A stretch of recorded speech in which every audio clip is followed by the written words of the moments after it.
የተከበራችሁ አድማጭ ተመልካቾቻችን እንኳን በድጋሚ ወደ ቻናላችን በሰላም መጣችሁ እያልን በአዳዲስ እንዲሁም ሰበር መደመጥም ጭምር ባለባቸው መረጃዎች ተመልሰናል። አብራችሁ እንድቆዩ በአክብሮት እየጋበዝናችሁ በቅድሚያም ዋና ዋናዎቹ በማስቀደም እንጀምራለን። በመካከለኛው ምስራቅ በአሜሪካ በእስራኤልና በኢራን መካከል ለ5 ሳምንታት ሲካሄድ የነበረው ውጊያ ለ2 ሳምንታት ተኩስ አቁም መስማማታቸው ይታወሳል። በአሁኑ ሰዓት ደግሞ የአሜሪካ መንግስት በኢስላማባድ ፓኪስታን ከኢራን ጋር ድርድር መጀመሩም ተሰምቷል። በዚህ ድርድርስ ምን እየተካሄደ ነው? ከድርድሩ ጋር በተያያዘ 3 ዋና ዋና ሐሳቦችም ተነስተዋል። አብራችሁን ስትቆዩም በዝርዝር የምታዳምጡት ይሆናል። እንዲሁም ደግሞ የአሜሪካው ፕሬዝዳንት ዶናልድ ትራምፕ ለኢራን መሪዎች እጅግ አስደንጋጭ ማስጠንቀቂያ ሰጠዋል። ይህ አስደንጋጭ ማስጠንቀቂያ ምንድነው? አብራችሁን ስትቆዩም ታዳምጡታላችሁ። እነዚህንና ሌሎች መደመጥ ያለባቸው መረጃዎችን ዘመተናል። አብራችሁ እንድቆዩ በአክብሮት እየጋበዝናችሁ በቀጥታ ወደ ዝርዝር መረጃዎቻችን እንሸጋገራለን። በቅድሚያ የኢትዮጵያ ንብረት የሆነችው ጊቤ እስካሁን ድረስ ሆርሙዝን እንዳልተሻገረች ተሰማ። የሆርሙዞች መጠን ተከፍቷል ቢባልም የኢትዮጵያዋ መርከብ ጊቤ አሁንም ከቆመችበት አልተንቀሳቀሰችም ተብሏል። ጊቤ መርከብ የኢራን ጦርነት ከመከፈቱ አንድ ቀን በፊትም ወደ ኤሚሬትስ ጀበል አሊ ወደብ ያቀናች ሲሆን የመልስ ጉዞ ለማድረግም ሳትችል የተባበሩት አረብ ኤሚሬትስ አልሃማሪያ ዳርቻ መልህቅ ጥላለች። የተኩስ አቁሙ ቢደረስም ጊቤም ሆነች በርካታ መርከቦችም ሆርሙዝን አልተሻገሩም ተብሏል። ለዚህ ደግሞ ኢራን ሆርሙዝን ለመሻገር ገንዘብ እያስከፈለች መሆኑና መርከብ እየለየች የምታሳልፍ መሆኑም ተሰምቷል። የኢራንና የአሜሪካ ተኩስ አቁም ስምምነት ለዓለም ተስፋ ቢያጭርም ድርድሩም በውጥረት የተሞላ ይሆናል የሚል ስጋትም ደቅኗል። የኢትዮጵያ ጭነት ተሸካሚዋ ሁለገቧ ጊቤ መርከብ ከአንድ ወር በላይ በሆርሙዝ ማዶ ከተቀረቀሩት መርከቦች መካከል መሆኗም ነው በዛሬው ዕለት የተሰማው መረጃ ያመላከተው። በተከታዩ መረጃችን የዓለምን ትኩረት የሳበው የአሜሪካና ኢራን ሰላም ድርድር በዛሬው ዕለት በፓኪስታን ኢስላማባድ ተጀምሯል። በመላው ዓለም በጉጉት ሲጠበቅ የነበረው የአሜሪካና የኢራን ከፍተኛ ዲፕሎማሲያዊ ድርድር ዛሬ በፓኪስታን አስተናጋጅነት በይፋ ተጀምሯል። የዓለምን የፖለቲካና የኢኮኖሚ መልክ ይቀይራል ተብሎ የታመነበት የውይይትም በቀጠናው ለዓመታት የቆየውን ውጥረት ለማርገብም ያለመ ነውም ተብሏል።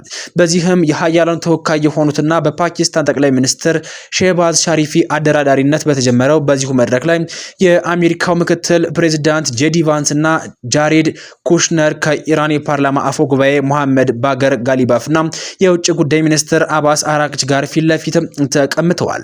የዋሽንግተንና የቴህራን ድርድር ነጥቦችም የዩራኒየም ማበልጸጊያ እንዲቆም እንዲሁም ደግሞ ማዕቀቦችም በአስቸኳይ እንዲነሱ፣ የሚሳኤል ክምችቶችም እንዲገደቡ፣ የጦር ጉዳት ካሳ እንዲከፈል፣ ታጠቁ ቡድኖችም ድጋፍ እንዲቋረጥ፣ የአሜሪካ ጦር ቀጠናውን እንዲለቅ እንዲሁም ደግሞ የሆርሙዝ ሰርጥ ክፍት እንዲሆን፣ የኒውክሌር ማበልጸግ መብት እንዲከበር የሚሉ ጉዳዮችም ተነስተውበታል ተብሏል። ይህ ድርድርም የዓለም ነዳጅ ገበያ ጸጥታ ሁኔታ የሚወስን ትልቅ ኩነት ነው ተብሎም በታላቅ ፖለቲካ ተንታኞችም ጭምር እየተነገረለት ይገኛል። ጉባኤውን በስኬት ከተጠናቀቀ ለዓለም ነዳጅ ገበያ መረጋጋትና ለመካከለኛው ምስራቅ ሰላም አዲስ ምዕራፍ እንደሚከፍትም ይጀምራል። የኢራን ልዑክ ከአሜሪካ ልዑክ ጋር ድርድር ማድረጉም በአሁኑ ሰዓት ላይ የተሰማ ሲሆን ኢስላማባድ ፓኪስታን በመካከለኛው ምስራቅ ያለውን ውጥረትም ለማርገብ ያለመና በጉጉት ሲጠበቅ የነበረውን የአሜሪካ የኢራንና የሁለቱን ሀገራት ድርድር በፓኪስታን መዲና በይፋ አስጀምራለች። የአሜሪካው ምክትል ፕሬዝዳንት ጄዲ ቫንስ ከፍተኛ ልዑክ በመምራትም ፓኪስታን የገቡ ሲሆን ድርድሩ ለቀጠናው ሰላም ወሳኝ ሚና ይኖረዋል ተብሎ ይታመናል። የምክትል ፕሬዝዳንት ቫንስ ልዑካን ቡድንን በውስጡ ታዋቂ ዲፕሎማቶችን ያቀፈ ሲሆን ከእነዚህ መካከልም ስቲቭ ዊትኮፍ የፕሬዝዳንቱ ትራምፕ ልዩ መልእክተኛ፣ ጀሬድ ኩሽነር የቀድሞ ከፍተኛ አማካሪና የትራምፕ አማችም ይገኙበታል። የፓኪስታን የውጭ ጉዳይ ሚኒስትር ሙሐመድ አሺቅ ዳር እንዲሁም ደግሞ በኢስላማባድ ልዑካን ቡድን ደማቅ አቀባበል ያደረጉ ሲሆን ዋሽንግተን ለዓለም አቀፍ ሰላም ያላትን ቁርጠኝነትም አድንቀዋል። ሚኒስትሩ አሜሪካና ኢራን በውይይቱ ወቅትም ገንቢ ተሳትፎ እንዲያደርጉ ያላቸውን ተስፋ ገልጸዋል። ምክትል ፕሬዝዳንት ቫንስ ወደ ስፍራው ከመጓዛቸው በፊትም በሰጡት መግለጫም ለአሜሪካ ለዲፕሎማሲ ዝግጁ መሆኗን ቢገልጹም ለቴህራን ግን ጠንከር ያለ ማስጠንቀቂያ አስተላልፈዋል። ኢራን በሂደቱ ላይ ለመጫወት እንዳትሞክርም ሲሉም አሳስበዋል። በአፈ ጉባኤ መሐመድ ባጋር ጋሊባፍ የሚመራው የኢራን ተደራዳሪ ቡድንም ኢስላማባድ ገብቷል። ጋሊባፍ ለሀገሪቱ መንግስት ቴሌቪዥን በሰጠው መግለጫ የሚከተሉትን ቁልፍ ነጥቦችንም አንስተው ነበር። አንደኛው ኢራን ለድርድሩ ቀና ፍላጎት እንዳላት አሳውቀዋል። ሁለተኛው ይሁን እንጂ በአሜሪካ ላይ ሙሉ እምነት እንደሌላትም በዚሁ መግለጫ ላይ ገልጸው ነበር። ሶስተኛው ቀደም ባሉ ድርድሮችም የታዩ የቃል ኪዳን መጣስና ክሽፈቶችም ለጥንቃቄያቸው ምክንያት መሆናቸውንም ጠቁመዋል።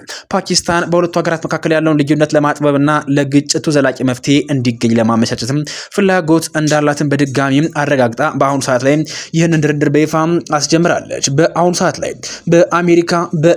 በአሜሪካና በኢራን መካከል በኢስላማባድ እየተካሄደ የሚገኘው ድርድር መፍትሄው ወይም ደግሞ መቋጫው ምን ይሆን የሚለው ጉዳይ ዓለምን እያነጋገረና እንዳጓጓም ቀጥሏል። በፓኪስታን ኢስላማባድ እየተካሄደ የሚገኘው ድርድርም አዳዲስ መረጃዎችም በወጡ ቁጥርም ይዘን የምንመለስ ይሆናል። በተከታዩ ሰበሩ መረጃችን የአሜሪካው ፕሬዝዳንት ዶናልድ ትራምፕ ለኢራን መሪዎች እጅግ አስደንጋጭ ማስጠንቀቂያ ሰጥተዋል።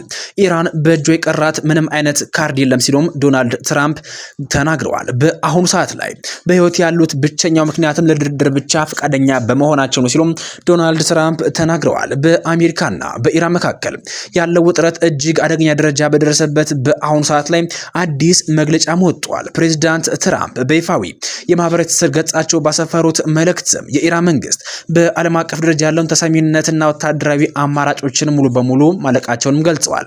እንደ ፕሬዝዳንቱ አገላለጽ ከሆነ የኢራን ባለስልጣናትም በአሁኑ ሰዓት ላይ በስልጣን ላይ እንዲቆዩ የተደረገበት ብቸኛው ምክንያት አሜሪካ ለዲፕሎማሲያዊ ንግግር በሰጠችው እድል እንጂ ሌላ አቅም ኑሯቸውም አይደለም ሲሉም ተደምጠዋል። ለሰላም ማለትም በዛሬው ዕለትም በፓኪስታኗ እስላማባድ ከተማ በአሜሪካና በኢራን መካከል የሚካሄደው ድርድርም ለነሱ እድል እንደሰጣቸው ነው የአሜሪካው ፕሬዝዳንት ዶናልድ ትራምፕ እየተናገረ የሚገኘው።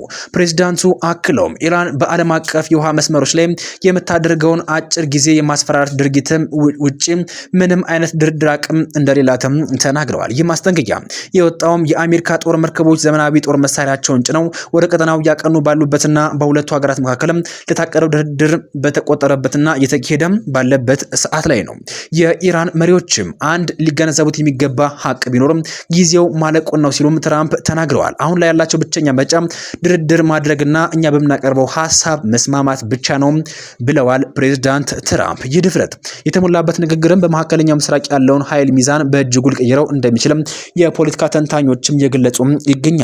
ዓለም አቀፉ ማህበረሰብ የአሜሪካን ቀጣይ እርምጃ እንዲሁም ደግሞ የኢራንን ምላሽ በከፍተኛ ጥንቃቄ እየተከታተለው ይገኛል። ቢሆንም ግን ተስፋ የሰጠውና ዓለምን ወደ ሰላም ይመልሳል ተብሎ የሚጠበቀው የፓኪስታኑ የዛሬው ድርድርም አዲስ ነገርን ይጫረም ይገኛል። የአሜሪካ ተወካዮች እንዲሁም ደግሞ የኢራን ተወካዮችን በፓኪስታኗ ኢስላማባድ ከተማ በፓኪስታን አደራዳሪነትም በሰላማዊ መንገድ ድርድሩን እንደሚቋጭቱም ይጠበቃል። ዓለማችን በአሁኑ ሰዓት ላይ ይህንን ድርድር በጣም እየጠበቀችና በተስፋ በጉጉትም እያየች ትገኛለች። ሰላም እንዲሁም ደግሞ መፍትሄም ለዓለማችን ይዞ የመጣ ድርድር ሊሆን እንደሚችል ይጠበቃል። ውድ አድማጭ ተመልካቾቻችን በዚህ መረጃ ሰዓት የሚጀላቸው መጣት መረጃ ይህንን ይመስላል። በቀጣይ በተረጋገጠ እንዲሁም ደግሞ መደመጥም ጭምር ባለበት መረጃ እስክንገናኝ ድረስ ለአሁኑም በዚህ አበቃን። ሰናይ ጊዜን ተመኘን።